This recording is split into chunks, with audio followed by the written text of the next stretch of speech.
അധ്യായം 28. ഏതാണ് ഈ സുന്ദരി? സാം അലക്സ് നീലിമയെ തന്നെ കണ്ണൊടുക്കാതെ നോക്കി നിൽക്കുകയായിരുന്നു. അയാൾക്ക് സൂര്യയെ തന്നിൽ നിന്ന് അകറ്റിയ ദേഷ്യം ഇപ്പോഴും മാറിയിരുന്നില്ല. അല്ലേലും നീലിമ വന്ന അന്നേ ഞാൻ ഉറപ്പിച്ചതാ, ഇവിടെയുള്ളവരെയൊക്കെ കയ്യിലെടുക്കാൻ ഇവൾക്ക് പറ്റുമെന്ന് സാം അലക്സ് പരിഹാസത്തോടെ പറഞ്ഞു. നീലിമ അതിന് മറുപടി പറഞ്ഞില്ല. സൂര്യയ്ക്കും അത് കേട്ട് ദേഷ്യം വന്നു. അല്ല നീലിമ, അപ്പൊ നിങ്ങൾ എന്തെങ്കിലും പറയുമുന്നേ? സൂര്യ പ്രൊട്ടക്ട് ചെയ്യാൻ ഓടി വന്നു. ഇനി ഇവരൊക്കെ പറയുന്നത് പോലെ ശരിക്കും നിങ്ങൾ തമ്മിൽ വല്ല ലവ് ട്രാക്കും ഉണ്ടോ? സാം അലക്സ് വീണ്ടും നീലിമയെ ദേഷ്യപ്പെടുത്താനെന്ന പോലെ ചോദിച്ചു. അത് കേട്ട് നീലിമയുടെ നിയന്ത്രണം വിട്ടു. മിസ്റ്റർ സാം അലക്സ്, കീഴിൽ ജോലി ചെയ്യാൻ വരുന്നവരെയൊക്കെ പ്രേമിച്ചും മറ്റു പല ഉദ്ദേശങ്ങൾക്കും പ്രേരിപ്പിച്ചു നടക്കുന്ന ഒരുത്തനായതുകൊണ്ടാ നിങ്ങൾക്ക് മാന്യമായി ജോലി ചെയ്യുന്നവരെ കാണുമ്പോൾ പോലും ഈ പുച്ഛം തോന്നുന്നത്. എന്തായാലും ഞാൻ നിങ്ങളുടെ അത്ര ചീപ്പല്ല, നീലിമ പറഞ്ഞു. അത് കേട്ട് സാം അലക്സ് വല്ലാതെ വിളറി. അവൾ മുഖത്തടിച്ചതുപോലെ അങ്ങനെ പറഞ്ഞു കളയുമെന്ന് അവനൊട്ടും പ്രതീക്ഷിച്ചതല്ല. അവർക്ക് മുന്നിലും മറ്റു മോഡൽസിന് മുന്നിൽ നിന്നും അയാൾ വിയർത്തു. എന്തേ, നാക്കിറങ്ങിപ്പോയ സാം? നീലിമ വിടാൻ ഉദ്ദേശമില്ലായിരുന്നു. എല്ലാവർക്കും മുന്നിൽ വെച്ച് തന്നെയും സൂര്യയും അഭിമാനിക്കാൻ ശ്രമിച്ച സാം അലക്സിനെ അതേപോലെ നാണം കെടുത്തിയപ്പോൾ നീലിമയ്ക്ക് സ്വയം ഒരു അഭിമാനമൊക്കെ തോന്നി. ഞാൻ നീലിമയുടെ നല്ലതിന് വേണ്ടിയാണ് ഇതൊക്കെ പറയുന്നത്. ഇവനെ പോലെ കഴിവുകെട്ട ഒരുത്തനെ ഒപ്പം കൊണ്ട് നടന്ന നീലിമയുടെ വാല്യൂ തന്നെ കുറയും. മാത്രമല്ല, ഇവൻ ഉയർത്തിക്കൊണ്ട് വന്നിട്ട് എന്തിനാ? ഈ കമ്പനിയിൽ ഒരു ഫീമെയിൽ ആർട്ടിസ്റ്റോ ഇവന്റെ ജോഡിയാവാൻ പോകുന്നില്ല. അതിനി എത്ര വലിയ അവസരം കിട്ടിയാലും. സാം അലക്സ് പറഞ്ഞു. എനിക്കറിയാം നിങ്ങൾ ഇവനെ തളർത്താൻ പല വഴിയും നോക്കൂന്ന്. അതൊക്കെ അറിഞ്ഞു വെച്ചോണ്ട് തന്നെയാ ഞാൻ ഇതിനൊക്കെ ഇറങ്ങിയത്. നീലിമ ഉടനെ സാം അലക്സിനെ നോക്കി പറഞ്ഞു. നീലിമ, ഞാൻ ഉദ്ദേശിച്ചത് ഇവനൊരു ജോഡി പോലും കിട്ടാൻ പോകുന്നില്ലെന്നാണ്. സാം അലക്സ് വാക്കുകൾ കിട്ടാൻ പതറി. ഉദ്ദേശിച്ചത് എന്തായാലും കൃത്യമായി എനിക്ക് മനസ്സിലായി സാം, അതുകൊണ്ടാ ഇത്രയും പറയേണ്ടി വന്നത്, നീലിമ വീണ്ടും പറഞ്ഞു. സാം അലക്സ് പിന്നെ സംസാരിച്ചില്ല. പിന്നെ സൂര്യക്ക് ജോഡിയായ ആരെങ്കിലും കിട്ടോ ഇല്ലയോ എന്നൊന്നും സാം അലക്സ് അന്വേഷിക്കണ്ട. അതിനൊക്കെ ഞാനുണ്ട് ഇവിടെ. എനിക്കറിയാം അവനെ പറ്റിയ മോഡലിനെ ഏർപ്പാട് ചെയ്യാൻ. അതിന് തന്റെ കീഴിലുള്ള ഫീമെയിൽ ആർട്ടിസ്റ്റ് വേണമെന്നൊന്നുമില്ല. ഓൺ സ്ക്രീൻ ജോഡിയാണ് കേട്ടോ ഞാൻ ഉദ്ദേശിച്ചത്. അല്ലാതെ ഇവിടെ ചിലർ ചെയ്യുന്നത് പോലെ ഓഫ് സ്ക്രീൻ ജോഡി ഉണ്ടാക്കി കൊടുക്കല് എന്റെ പണിയല്ല, നീലിമ അർത്ഥം വെച്ച് പറഞ്ഞു. സാം അലക്സ് ഉൾപ്പെടെ പലരും അവിടെ വന്നിരുന്ന മോഡൽസിനോട് പെരുമാറിയിരുന്ന രീതിയെല്ലാം നീലിമയ്ക്ക് വ്യക്തമായി അറിയാം. അതുകൊണ്ട് മാത്രമാണ് അവൾ അത്തരമൊരു പ്രസ്താവന നടത്തിയത്. സാം അലക്സിന് മറുപടി പറയാൻ വാക്കുകൾ കിട്ടിയില്ല. എന്തേ, തനിക്കിപ്പൊന്നും പറയാനില്ലേ? അത് കേട്ടപ്പോൾ സാം അലക്സിന്റെ മുഖം ദേഷ്യത്തിൽ ചുവന്നു. നീലിമ, നീ അതിര് കടക്കുന്നുണ്ട്. ഇവനെ നീ എത്ര കേട് ചെയ്തിട്ടും കാര്യമില്ല. ഇവനങ്ങനെ പെട്ടെന്നൊന്നും പഠിച്ചെടുക്കുന്ന ശീലമുള്ളവനല്ല. നീ ഇവനെ കൊണ്ട് പാടുപെടേയുള്ളൂ. മര്യാദക്ക് ഞാൻ നിന്നോട് അന്ന് പറഞ്ഞതാ എന്റെ ടീമിലെ നവീന തരാമെന്ന്. അപ്പൊ നിനക്ക് ജാടാ, നീ അനുഭവിച്ചോ? സാം അലക്സ് നീലിമയെ നോക്കി പറഞ്ഞു. സൂര്യയെ മാനസികമായി തളർത്തുക എന്നതായിരുന്നു അയാളുടെ ഉദ്ദേശം. ഇതെല്ലാം കേട്ടു നിൽക്കുകയായിരുന്ന സൂര്യ ഉടനെ നീലിമയുടെ മുന്നിൽ കയറി നിന്നു. സാം അലക്സ്, ഗൈഡ് നല്ലതാണെങ്കിൽ ആർക്കും എല്ലാം പഠിച്ചെടുക്കാൻ എളുപ്പം സാധിക്കും. നിർഭാഗ്യവശാൽ എന്റെ പഴയ ഗൈഡ് അത്ര പോരായിരുന്നു. ഭാഗ്യം എനിക്ക് നീലിമ മാമിനെ പോലെ ഒരാളെ ഗൈഡായിട്ട് കിട്ടി. സോ ബാക്കിയെല്ലാം വഴിയെ നമുക്കറിയാം കേട്ടോ, പഴയ മുതലാളി. സൂര്യ സാം അലക്സിനോട് പറഞ്ഞു. ചക്ക, നീ അധികം ഷോ ഇറക്കണ്ട. ഇവളുടെ പണി ഈ അടുത്ത് ഞാൻ തെറിപ്പിക്കും. അപ്പോഴും ഞാൻ ഇവിടെ തന്നെ കാണും, മറക്കണ്ട നീ അത്, സാം അലക്സ് ദേഷ്യത്തോടെ പറഞ്ഞു. അത് കേട്ട് സൂര്യ ഒന്ന് ഭയന്നു. അത് കണ്ട സാം അലക്സിന്റെ ചുണ്ടിൽ പരിഹാസ ചിരി വീഴിഞ്ഞു. ഇപ്പോഴും സൂര്യ തന്നെ ഭയക്കുന്നുണ്ടെന്ന് അയാൾക്ക് മനസ്സിലായി. ഉടനെ നീലിമ മുന്നോട്ട് വന്നു. അതെ, ഇവന്റെ കാര്യങ്ങൾ താൻ നോക്കണ്ട. സൂര്യ മാർഷൽ ആർട്സ് പഠിക്കോ പഠിക്കാതിരിക്കുകയോ ചെയ്യട്ടെ, അത് തന്നെ ബാധിക്കുന്ന കാര്യമല്ല. സാം പോവാൻ നോക്ക്, അല്ലെങ്കിൽ ഇവനോട് തങ്ങൾ ചെയ്ത എല്ലാ കാര്യങ്ങളും ഞാനവ വിളിച്ചു പറയും. അതോടെ ഇതിലും നാളും താൻ, നീലിമ പറഞ്ഞു. സാം അലക്സ് അതോടെ വല്ലാത്തൊരു മാനസികാവസ്ഥയിലായി. നീലിമ എങ്ങനെ താൻ ഗേ ആണെന്നുള്ള കാര്യം വിളിച്ചു പറയുമോ എന്നോർത്തപ്പോൾ അയാൾക്ക് ഭയം തോന്നി. അയാളൊരു ഗേ ആണെന്ന് അറിയാത്ത ആളുകളും ആ കമ്പനിയിലുണ്ട്. എല്ലാവരുടെ മുന്നിലും വീണ്ടും നാണം കെടാൻ വയ്യെന്നോർത്ത സാം അലക്സ് അവളെയും സൂര്യയെയും സൂക്ഷ്മമായി ഒന്ന് നോക്കി അവിടെ നിന്നും പോയി. അയാൾ പോയപ്പോൾ നീലിമ വിജയെ പോലെ സൂര്യയുടെ നേർക്ക് തിരിഞ്ഞു. എന്നിട്ട് പറഞ്ഞു. നീ പേടിക്കണ്ട, പോയി പ്രാക്ടീസ് ചെയ്യാൻ നോക്ക്. അയാളൊരു ചുക്കും ചെയ്യില്ല. ഇനി എന്തെങ്കിലും ഉണ്ടായാ നമുക്കപ്പ നോക്കാം, നീലിമ സൂര്യയുടെ തോളിൽ തട്ടി പറഞ്ഞു. സൂര്യയ്ക്ക് അവളുടെ വാക്കുകൾ കേട്ടപ്പോൾ വല്ലാത്ത ആശ്വാസം തോന്നി. ചെയ്യാനുള്ള ജോലികൾ നേരത്തെ ചെയ്തു തീർക്കാൻ കഴിഞ്ഞതുകൊണ്ട് നീലിമയ്ക്ക് അന്ന് വൈകിട്ട് വേഗം തന്നെ ഓഫീസിൽ നിന്ന് ഇറങ്ങാൻ കഴിഞ്ഞു. അവൾ ബാഗും മറ്റും എടുത്ത് ക്യാബിനിൽ നിന്നിറങ്ങി പുറത്തേക്കുള്ള ഹാളിൽ ചെന്ന് കടന്നപ്പോൾ പെട്ടെന്ന് സുന്ദരനായ ഒരു ചെറുപ്പക്കാരൻ ദേഹത്ത് ചെന്നിടിച്ചു. അയ്യോ സോറി, ഞാൻ അറിയാതെ, നീലിമ പറഞ്ഞു. നീലിമ ചെറുപ്പക്കാരനെ നോക്കി പറഞ്ഞു. അയാളുടെ മുഖത്ത് നല്ല ദേഷ്യം പ്രകടമായിരുന്നു. അത് കിരൺ ആയിരുന്നു. എവിടെ നോക്കിയാ നീയൊക്കെ നടക്കുന്നേ? കിരൺ ദേഷ്യത്തോടെ ചോദിച്ചു. അയാൾ അപ്പോൾ അവളുടെ മുഖത്ത് നോക്കിയിരുന്നില്ല. നീലിമ അവളുടെ കയ്യിൽ നിന്ന് നിലത്തേക്ക് വീണ ഫയലുകൾ എടുത്തുകൊണ്ട് നിവർന്നു. ഞാൻ സോറി പറഞ്ഞല്ലോ, അറിയാതെ പറ്റിയതാണ്, താനിങ്ങോട്ട് കയറി വന്നത് ഞാൻ ശ്രദ്ധിച്ചില്ല, നീലിമ പറഞ്ഞു. അപ്പോഴാണ് കിരൺ നീലിമയുടെ മുഖം കാണുന്നത്. അവൾ ഒരു നീല കാഷ്വൽ കുർത്തയായിരുന്നു ധരിച്ചിരുന്നത്. അതിലവൾ വളരെ സുന്ദരിയുമായിരുന്നു. കിരൺ അവളെ കണ്ണൊടുക്കാതെ നോക്കി. ഷെടാ, ഏതായി സുന്ദരി? കിരൺ മനസ്സിൽ ചോദിച്ചു. വഴിയിൽ നിന്നും മാറോ? നീലിമ ചോദിച്ചു. അപ്പോഴാണ് കിരൺ സ്ഥലകാല ബോധത്തിലെത്തുന്നത്. അവൻ ഉടനെ മാറി നിന്നു. സോറി കുട്ടി, തെറ്റ് എന്റെ ഭാഗത്താണ്. കിരൺ പറഞ്ഞു. നീലിമ അയാളെ നോക്കാതെ കടന്നു പോവാൻ ശ്രമിച്ചു. അല്ല കുട്ടി ഇവിടെ വർക്ക് ചെയ്യുന്നുണ്ടോ? ഏത് ഡിപ്പാർട്ട്മെന്റാണ്? കിരൺ ചോദിച്ചു.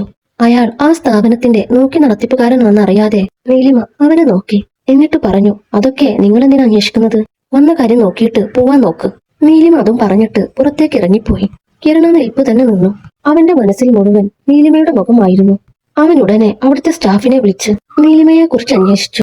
അവൾ പുതുതായി അവിടെ മോഡൽസിനെ ട്രെയിൻ ചെയ്യാൻ വന്ന ഗൈഡാണെന്ന് അവന് മനസ്സിലായി. ഷെടാ, ഇത്രയും കിടിലും കൊച്ച് ഇവിടെ ജോയിൻ ചെയ്തിട്ട് നേരത്തെ ഞാൻ അറിഞ്ഞില്ലല്ലോ. അല്ലെങ്കിൽ ആ സേവനെ കൊണ്ടൊന്നും ഒരു യൂസും ഇല്ല. എന്തായാലും ഇനി ഓഫീസിൽ വരാൻ ബോറടിക്കില്ല. ഒന്നില്ലേലും ഈ കൊച്ചിനെ കണ്ടോണ്ടിരിക്കാലോ. കിരൺ നീലിമ പോയ ഭാഗത്തേക്ക് നോക്കിക്കൊണ്ട് മനസ്സിൽ പറഞ്ഞു. നീലിമ വീട്ടിലെത്തിയ ശേഷം നേരെ കുളിക്കാനായി കയറി. മല്ലികാമ്മ അവൾ ചെല്ലുമ്പോൾ അടുക്കളയിൽ ജോലിയിലായിരുന്നു. അശ്വിൻ സ്കൂളിൽ നിന്ന് വരാനുള്ള സമയം ആവുന്നതേയുള്ളൂ. അവൾ കുളിച്ചിറങ്ങിയപ്പോഴാണ് ഒരു കാര്യം ശ്രദ്ധിക്കുന്നത്. എന്റെ ദേവി, ഇടാനുള്ള ഡ്രസ്സ് എടുത്തോണ്ട് വരാൻ മറന്നുവല്ലോ. നീലിമ മനസ്സിൽ പറഞ്ഞു. കുളിച്ചിട്ട് മാറാനുള്ള വേഷം അവൾ ബെഡിൽ വെച്ചിരുന്നു. പക്ഷെ അത് ബാത്റൂമിലേക്ക് കൊണ്ടുപോവാൻ അവൾ മറന്നുപോയി. സാരമില്ല, മല്ലികാമ്മ എന്തായാലും ഉടനെ മുകളിലോട്ട് വരില്ല. ഇങ്ങനെ തന്നെ പോവാം. അല്ലാതെ വേറെന്ത് ചെയ്യാനാ? ഡ്രസ്സ് മാറാതെ ഇവിടെ തന്നെ ഇരിക്കാൻ എന്തായാലും പറ്റില്ലല്ലോ, നീലിമ സ്വയം പറഞ്ഞു. എന്നിട്ട് വലിയ തോർത്തുകൊണ്ട് അവൾ ദേഹം പുതച്ചു. ശേഷം ബാത്റൂമിൽ നിന്നിറങ്ങി. മുറിയുടെ വാതിൽ തുറന്നിട്ടത് അവൾ ശ്രദ്ധിച്ചില്ല. ആരും ആ സമയം മുകളിൽ വരാൻ സാധ്യതയില്ലെന്ന് അവൾക്ക് അറിയാമായിരുന്നു. ആ മുറിയിൽ പക്ഷേ അവളെ കൂടാതെ ഒരാൾ കൂടി ഉണ്ടായിരുന്നു. സിദ്ധാർത്ഥ്. അവൻ മുറിയുടെ മൂലയിൽ സോഫയിൽ ചാരിയിരുന്ന് ഒരു മാഗസിൻ വായിക്കാനെടുത്ത സമയത്താണ് നീലിമ തോർത്തു മാത്രം ഉടുത്തുകൊണ്ട് ബാത്റൂമിൽ നിന്ന് ഇറങ്ങി വരുന്നത് കാണുന്നത്. അവളുടെ കഴുത്തിലൂടെ വെള്ളം മിറ്റി വീഴുന്നുണ്ടായിരുന്നു. നീലിമയുടെ പാതി നഗ്നമായ ശരീരം കണ്ട് സിദ്ധാർത്ഥ് ആകെ തരിച്ചു നിന്നുപോയി. നീലിമ അപ്പോഴും അവനെ കണ്ടില്ല.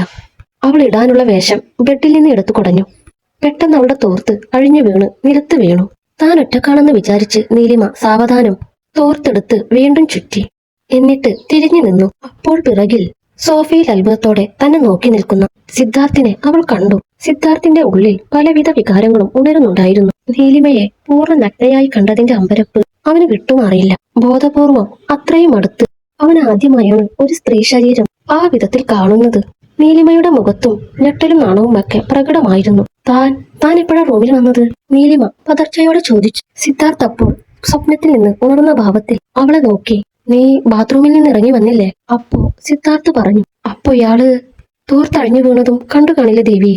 നീലിമ നെഞ്ചിൽ കൈവച്ച് സ്വയം ചോദിച്ചു. ഒരു സംശയവും വേണ്ട, എല്ലാം വ്യക്തമായി കണ്ടു, സിദ്ധാർത്ഥ് പെട്ടെന്ന് പറഞ്ഞു.